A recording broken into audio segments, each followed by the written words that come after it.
যার জন্য তোমার রক্ত তুমি পানি করলা গোলাপ, কিন্তু তোমার সঙ্গে নয়, কিন্তু তোমার এক পয়সার উপকারে আসবে না। ঠিক না বেঠিক? আরেকজনের বাড়িতে, আরেকজনের জমিতে, আরেকজনের জায়গাতে যদি তুমি সুন্দর বিল্ডিং বানাও, আজ নয় কাল এটা ভেঙে ফেলবে। সরকারি রাস্তায় যদি মার্কেট করে থাকবে না, ভাঙবে। কারণ এই জায়গাটা আমার নয়, এটা আরেকজনের জায়গা। জুড়ে বলুন ঠিক না বেঠিক?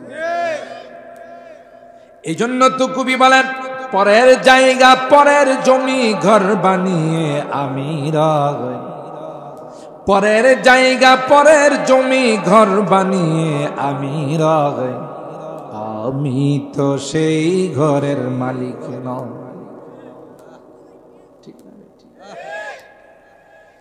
আর হারাম আল্লাহ ক্লিয়ারলি বলে দিয়েছেন, এ পৃথিবীর মানুষেরা, দুইটা দল পৃথিবীর মধ্যে বসবাস করবে।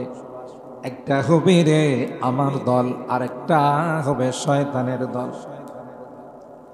শয়তানের জান্নাত থেকে বের হওয়ার সময় আল্লাহর ইজ্জতের কসম করে কয়, ক্বালা ফাবিইজ্জাতিকা লাউযিয়ান্নাহুম আজমাইন।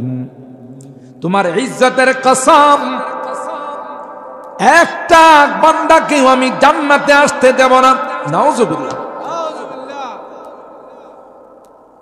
বাক্যটাকে যেভাবে স্ট্রং করার দরকার, যেভাবে